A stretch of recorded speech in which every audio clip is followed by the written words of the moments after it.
السلام علیکم. وعلیکم السلام. سلام کا جواب تو دینا سیکھو پہلے. اب معلوم ہوا اپن حضور دنے ایک جگہ جمع ہے.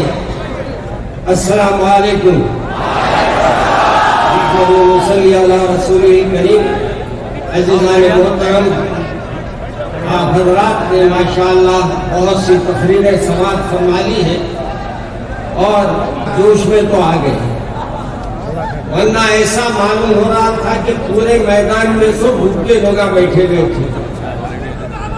اور جہاں حضرات اب بیٹھے ہیں، میری گزارش ہے کہ اپنی زبانوں کو بھی خاموش رکھیے. اگر کچھ کہنا بھی ہے، زبان سے نکالنا بھی ہے تو تھوڑا درود پڑھ لیجیے کہ آج آپ کی ہماری دین سے دوری نے یہ نتیجہ لایا ہے، آج ہماری غفلتوں نے یہ نتیجہ لایا ہے. آج ہم پیارے رسول صلی اللہ علیہ وسلم کی بات کو مانتے نہیں، پیارے رسول کو تو بات کو ماننے کے لیے تیار نہیں ہے. اگر آپ آج یہ عہد کر کے اٹھ جائیں کہ آج کے بعد ہمارے ہر معاملے میں اللہ اور اللہ کے رسول کی مرضی چلے گی، تو انشاءاللہ آج کا جلسہ ہمارا کامیاب رہے. مجھے افسوس کے ساتھ کہنا پڑا ہے کہ آج ہمارے اس میدان میں جیسی تعداد ہمارے ایک اندازے کے مطابق تھی، آج مجھے افسوس ہو رہا ہے صرف زبانی دعوے دار نظر آ رہے ہیں. محبت میں جان دینا بڑی بات ہے. افسوس تو یہ ہے کہ آج حکومتیں ہماری جو سر پہ مسلط کی گئی ہے، یہ حکومتیں صرف مسلمانوں کو نشانہ بنا رہی ہیں. ابھی آپ نے ہمارے تقاریر میں سماعت فرمایا کہ کیسے کیسے انداز سے مسلمانوں کو نشانہ بنایا جا رہا ہے. کبھی ان کے مذہب کے بارے میں، کبھی ان کے انداز کو کسی نہ کسی انداز سے مسلمانوں کو زیر کرنا چاہتے ہیں. مگر یاد رکھو، آج ہم جمع ہوئے ہیں تو وہ ہمارے رسول کی محبت کے لیے جمع ہوئے ہیں، اور آج ہم یہ طے کرتے ہیں کہ ہمارے محبوب کے اوپر کوئی انگلی اٹھائے گا تو ہم اپنی جان کی پرواہ بھی نہیں کریں گے. انشاءاللہ بولو. انشاءاللہ بھی نہیں آتا بولنا. میرے عزیز دوستو، ہمارے قائد یہاں تشریف فرما ہے. قائد کا خطاب بھی آپ کو سننا ہے، اور میں صرف 5 منٹ کے لیے آپ کے درمیان آیا اور صرف آپ کو 2 باتیں عرض کرتے ہوئے رخصت ہو جاؤں گا. پہلی بات تو یہ ہے کہ ہمارے کو اپنے گھروں میں پہلے رسول کی محبت پیدا بچوں میں کرنی چاہیے. آج ہمارے گھروں میں اپنے بچوں کو رسول پاک صلی اللہ علیہ وسلم کی محبت کے واقعات کو بیان کرنا چاہیے.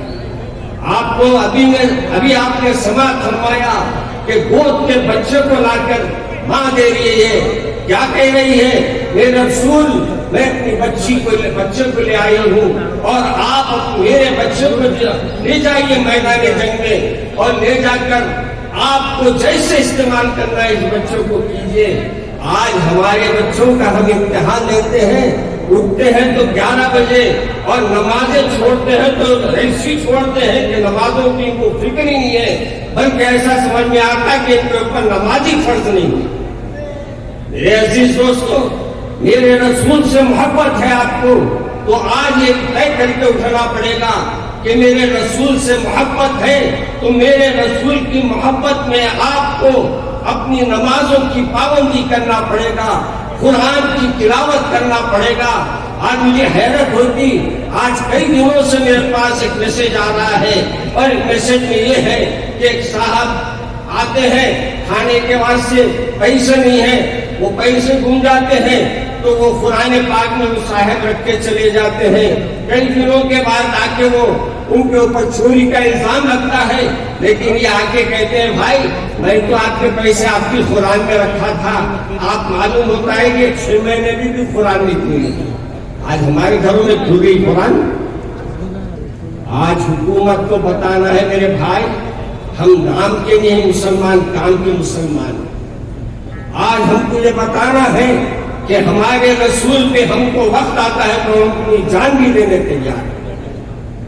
جان کے لیے تیار ہونے کے لیے ان واقعات کو آپ کو سامنے رکھنا پڑے گا جو واقعات آپ کو کتابوں میں ملیں گے۔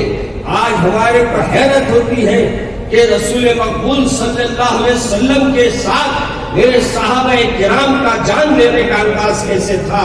کوئی سامنے آ کے کھڑا ہو جا رہا ہے تاکہ وہ تیر آئے تو میرے پر لگ جائے، کوئی کھڑا ہو رہا ہے تو یہ اس انداز سے اپنے بیٹے سے مخاطب ہو کے کہہ رہا ہے، اے بیٹے اگر تم میری تلوار کی زد میں آتا تو نہیں بچتا۔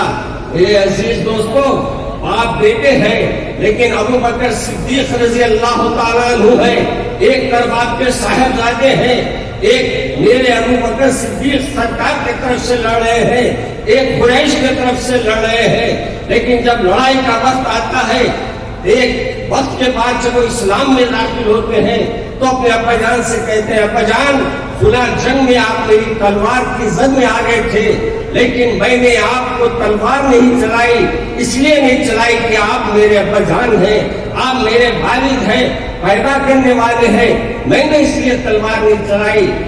حضرت ابو بکر صدیق رضی اللہ تعالیٰ عنہ فرماتے ہیں، میرے بیٹے اچھا ہوا کہ تو میری تلوار کی زد میں نہیں آیا، ورنہ میرے رسول کے لیے میں تیرے دو ٹکڑے کرنے میں بھی پیچھے نہ۔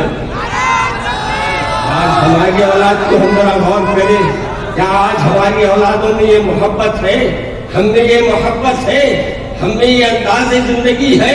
اگر نہیں ہے تو پیدا کریے، صرف نعروں سے کام نہیں چلے گا۔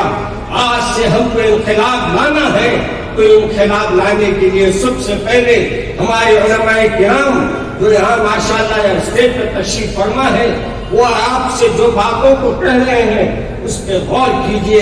اور ابھی ہمارے سامنے ان بچوں کا بھی ذکر کیا گیا کہ آج کسی کا گھر گرائے ہیں اور کسی کو پریشان کر کے رکھے ہیں۔ میرے عزیز دوستو، یہ چند دن کی حکومتیں ہیں۔ کسی انداز ابھی ہمارے نواز دیوبندی کا ایک شعر مولانا کہہ رہے تھے، میری زبان پہ بھی آیا، گنگناتا جا رہا تھا ایک فقیر، گنگناتا جا رہا تھا ایک فقیر، دھوپ رہتی ہے نہ سایہ دیر تک، ایک وقت آئے گا انشاءاللہ اللہ پھر ہمیں عزت عطا فرمائے گا۔ بس شرط یہ ہے ایک کے ہو جاؤ، اللہ کو راضی کرو، اللہ کی اطاعت کرو، اللہ کی فرما برداری کرو، انشاءاللہ کامیابی ہمارے ساتھ ہوگی۔ السلام علیکم ورحمۃ اللہ۔